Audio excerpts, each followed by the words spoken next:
എല്ലാവർക്കും good morning. അപ്പോ ഈ പി വൈ ക്യു വെച്ച് പഠിക്കണമെന്ന് പറഞ്ഞ കാര്യം എന്ന് വെച്ചാൽ 30 മാർക്ക് ഏതൊരു PSC പരീക്ഷ എടുത്താലും മലയാളം, ഇംഗ്ലീഷ്, മാത്സ് 95% പരീക്ഷകൾക്കും ഉണ്ട്. ടെക്നിക്കൽ പരീക്ഷകൾ ഒഴിച്ച് ബാക്കി എല്ലാത്തിനും ഇത് മൂന്നും ഉണ്ട്. 10 10 10 എന്ന് പറഞ്ഞ 30 മാർക്കിലാണ് ഡിവിഷൻ. പ്രിലിംസ് ഉള്ള പരീക്ഷകൾക്ക് 50 മാർക്കാണ് ഡിവിഷൻ. 50 മാർക്ക് ക്വസ്റ്റ്യൻസ് വരാറുണ്ട്. ഓക്കെ, അപ്പൊ ഇതിന് നിങ്ങൾക്ക് മാർക്ക് സ്കോർ ചെയ്യാനാണ് ഈ PYQ ടെക്നിക്ക് ഉപയോഗിക്കുന്നത്. ഈ കേരള PSC 2003 തൊട്ട് 2025 വരെ ഇപ്പൊ ചോദിച്ചുകൊണ്ടിരിക്കുന്നത് റീസെന്റ് നോക്കിയാലും അത് പഴയ ക്വസ്റ്റ്യൻ പേപ്പർ എടുത്ത് നോക്കിയാലും ഒരു മാറ്റവും ഇല്ല. മലയാളത്തിലോ മാത്സിലോ ഇംഗ്ലീഷിലോ വലുതായിട്ട് മാറ്റമേ ഇല്ല കേട്ടാ. പണ്ടും പാടുള്ള മലയാളം ക്വസ്റ്റ്യൻസ് ഉണ്ടായിരുന്നു. LD ക്ലർക്കിന്റെ ക്വസ്റ്റ്യൻ പേപ്പർ മാത്രം വർക്ക് ചെയ്താലും നിങ്ങൾക്ക് +2 ലെവലിലോ ഡിഗ്രി ലെവലിലോ മാർക്ക് സ്കോർ ചെയ്യാം. ഡിഗ്രി ലെവലിന്റെയും കൂടെ വർക്ക് ചെയ്ത് കഴിഞ്ഞാൽ അത് കൂടുതൽ ബെനിഫിറ്റ് ആവുമെന്ന് മാത്രം. ഓക്കെ, ശരി. അപ്പൊ അതിൽ ഞാൻ അങ്ങനെയുള്ള ഈ മാത്സ്, മലയാളം, ഇംഗ്ലീഷ് സെക്ഷനിൽ ഇംഗ്ലീഷിൽ ഒരു 4 ക്വസ്റ്റ്യൻസ് ആണ് ഇപ്പൊ ഇതിൽ പറയുന്നത്. ഓക്കെ, അപ്പൊ ഞാൻ ക്വസ്റ്റ്യൻ പറഞ്ഞിട്ട് ബാക്കി കാര്യം പറയാം. ഒന്ന് ശ്രദ്ധിച്ചോ. ക്രൈസ് ഓഫ് ഫ്ലവേഴ്സ്, ഈ പറഞ്ഞ 4 ക്വസ്റ്റ്യനും ഏറ്റവും ലേറ്റസ്റ്റ് ആയിട്ട് നടന്ന LD ക്ലർക്കിന്റെ പരീക്ഷകളിൽ ചോദിച്ച ക്വസ്റ്റ്യൻസ് ആണ്. ക്രൈസ് ഓഫ് ഫ്ലവേഴ്സിനെ പൂക്കളോടുള്ള പ്രാന്ത്, ഈ ആനയോടുള്ള പ്രാന്ത് എന്ന് പറയും, ആന പ്രാന്ത്. അതേപോലെ പൂക്കളോടുള്ള പ്രാന്തുണ്ട്. പ്രാന്ത് മീൻസ് എന്താണ്, വളരെയധികം ഇഷ്ടപ്പെടുന്ന ആൾക്കാരെ എന്ന് പറയാം ഫ്ലോറി മാനിയ എന്ന് പറയും. ഇത് സിമ്പിൾ ആയിട്ട് കിട്ടും. കാര്യം ഇതിൽ ഫ്ലവർ ആണ് നമുക്ക് എഴുതുന്നത്. ഈ ഫ്ലവർ എന്ന പേരത്തിലുള്ള വേറെ ഒന്നുമില്ല. ഇതേപോലെ എന്തിനാണ് ഇങ്ങനെ ഒരു ഓപ്ഷൻ PSC പറഞ്ഞത്? ഇതും ഒരു ട്രിക്കാണ്. ഫ്ലവറിനെ കുറിച്ചുള്ള ഇഷ്ടം ഫ്ലോറി മാനി, അത് എളുപ്പത്തിൽ ഒരുത്തൻ എഴുതിക്കൂടി. അപ്പൊ അങ്ങനെ ഒരുത്തൻ ചിന്തിക്കാതിരിക്കാൻ വേണ്ടിയിട്ടാണ് അങ്ങനെ ഒരു ഓപ്ഷൻ തന്നെ ഇട്ടേക്കുന്നത്. വേറൊന്നും അതുമായിട്ട് ബന്ധപ്പെട്ടൊന്നുമില്ല. ഹൈപ്പർ മാനി എന്ന് പറഞ്ഞാൽ വേറെ ഒന്നുമില്ല, അതൊരു തരം എന്താണ് അൺനെസസറി ആയിട്ടുള്ള കാര്യങ്ങളെ കുറിച്ച് പറയുന്നത്. ചെറിയ മെന്റൽ പ്രഷർ കാരണം നമ്മൾ വരുന്ന നമുക്കൊരു ദോഷം സംഭവിക്കും, നമ്മൾ ചിലപ്പോൾ ചിരിക്കൂലേ വിഷമം കൊണ്ട്, ആ ഒരു അവസ്ഥയെ പറയുന്നു. പിന്നെ ഐഡിയോ മാനിയ എന്ന് പറഞ്ഞാൽ ഇഡിയറ്റ്സിനെ ഒഴിവാക്കുന്നതിനെ കുറിച്ച് പറയുന്നു. ക്ലർട്ടിയോമാനിയ എന്ന് പറഞ്ഞാൽ അനാവശ്യമായിട്ട് എന്ത് കണ്ടാലും മോഷ്ടിക്കുന്ന ഒരു ശീലമാണ്. ഓക്കെ, ഇനി ഫിയർ ഓഫ് ഡാർക്ക്, രാത്രിയോടുള്ള ഭയം, ഇരുട്ടിനോടുള്ള ഭയം. ഡാർക്ക്, ഇരുട്ട്, അന്ധകാരം, നൈറ്റോഫോബിയ. ബാക്കിയൊന്നും അതിൽ ഡൗട്ട് വരില്ല. നൈറ്റോഫോബിയ സിമ്പിൾ ആണ്, പക്ഷെ നമുക്ക് ഇത് എഴുതാൻ തോന്നൂല. നമ്മളെ തെറ്റിക്കാൻ വേണ്ടി തന്നേക്കണം എന്ന് വിചാരിക്കും. ഇത് വർക്കൗട്ട് ചെയ്താൽ കിട്ടും. നമ്മൾ ഒരുപാട് പ്രീവിയസ് ക്വസ്റ്റ്യൻ പേപ്പറുകൾ വർക്കൗട്ട് ചെയ്യുന്നതിനുള്ള ഉപയോഗം എന്ന് പറഞ്ഞാൽ ഇതിലുള്ള ഓപ്ഷൻസ് വഴി നമുക്ക് പഠിക്കാം, ഈ വന്നിരിക്കുന്ന ക്വസ്റ്റ്യൻസും പഠിക്കാം. ഈ ഓപ്ഷനും കൂടെ പഠിച്ചു വെച്ചാൽ ചിലപ്പോൾ അടുത്തതിന് ചോദിക്കുന്നത് ക്ലെപ്റ്റോമാനി എന്തെന്നായിരിക്കും എന്നാണ് ചോദിക്കുന്നത്. അനാവശ്യമായി മോഷ്ടിക്കാനുള്ള ആ ഒരു ശീലം, അതിനെയാണ് ഇതിനെയാണ് ഈ ഒറ്റ പേരിനെയാണ് പറയുന്നത് ക്ലെപ്റ്റോമാനിയാണ്. അത് അങ്ങനെയാണ് ക്വസ്റ്റ്യൻ വരുന്നത്. ഇനി ഇങ്ങനെ പഠിച്ചിട്ട് നമുക്ക് കിട്ടാതെ വന്നാൽ അതിലൊരു മെച്ചവും കൂടെ ഉണ്ട്.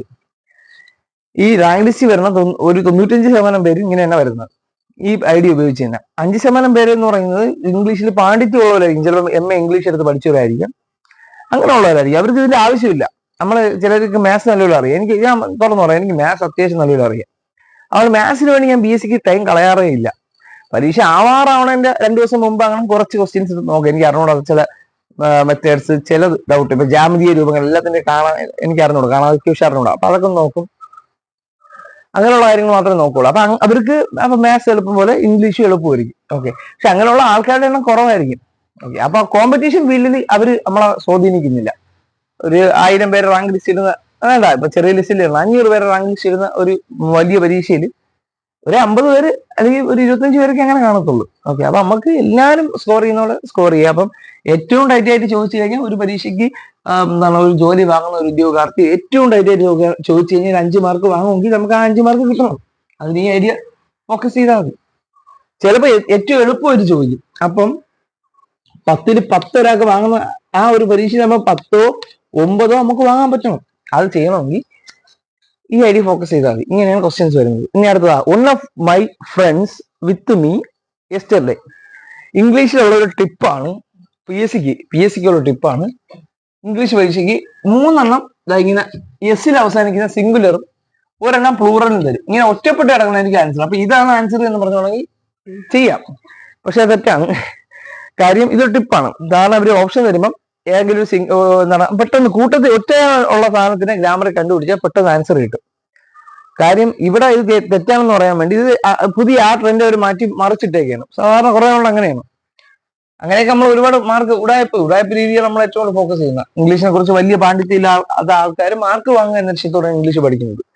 One of my friends, one of വച്ചിട്ട് ഇവിടെ ഫ്രണ്ട്സ് എന്ന് പറഞ്ഞ് വന്നാല് നമ്മൾ വേർ ഉപയോഗിക്കൂല. അവിടെ ഉപയോഗിക്കുന്നത് ഈ സിംഗുലർ ആയിരിക്കും, ഈസോ വാസോ ആയിരിക്കും. ഓക്കെ, വൺ ഓഫ് വെച്ച് വന്നു കഴിഞ്ഞാൽ എസിൽ അവസാനിക്കുന്ന വെറുതെ നമ്മൾ ഉപയോഗിക്കുള്ളൂ. ഓക്കെ, വിത്ത് മീ യെസ്റ്റർഡേ എന്നാണ് കിടക്കുന്നത്. യെസ്റ്റർഡേ വരണമെങ്കിൽ പിന്നെ ഇവിടെ ഈസ് ഉപയോഗിക്കാൻ പറ്റൂല, അത് പാസ്റ്റ് ആണ്. അപ്പം വാസേ ഉപയോഗിക്കുള്ളൂ, വാസ്. അങ്ങനെയാണ് ഇത് കണ്ടുപിടിക്കുന്നത്. വൺ ഓഫ് വന്നു കഴിഞ്ഞാൽ പിന്നെ അത് എന്തിനായാലും ഈസ് അല്ലെങ്കിൽ വാസേ വരും. യെസ്റ്റർഡേ അവിടെ കിടക്കണോണ്ട് നമ്മൾ വാസ് കൊടുക്കും. ടുഡേ എന്ന് അല്ലെങ്കിൽ ഇപ്പൊ നടന്നുകൊണ്ടിരിക്കുന്നത് പറയുകയാണെങ്കിൽ ടിൽ നൗ എന്നൊക്കെ പറയുകയാണെങ്കിൽ ഇതാണ് ഈസ് നമുക്ക് ഉപയോഗിക്കാം. ഓക്കെ, ഇനി അടുത്ത the test was dash. Test was dash. അവിടെ ടെസ്റ്റ് വാസ് എന്താണ്? Put off, put up with, puttu on, put down. ഒന്നുകൂടെ പഠിക്കണം, പുട്ട് ഔട്ട്. അത് പഠിക്കാൻ വേണ്ടിയിട്ട് പുട്ട് ഓഫ്. പുട്ട് ഓഫ് എന്ന് പറഞ്ഞാൽ നീട്ടി വെച്ചു അല്ലെങ്കിൽ മാറ്റി വെച്ചു, കളി മാറ്റി വെച്ചു. അത് വെച്ച് the test was put off. Test മാറ്റി വെച്ചു. കേട്ടാ, അതാണ് ഇവിടെ ഉത്തരം വരുന്നത്. പുട്ടപ്പ് വിത്ത് എന്ന് പറഞ്ഞാൽ ടോളറേറ്റ്.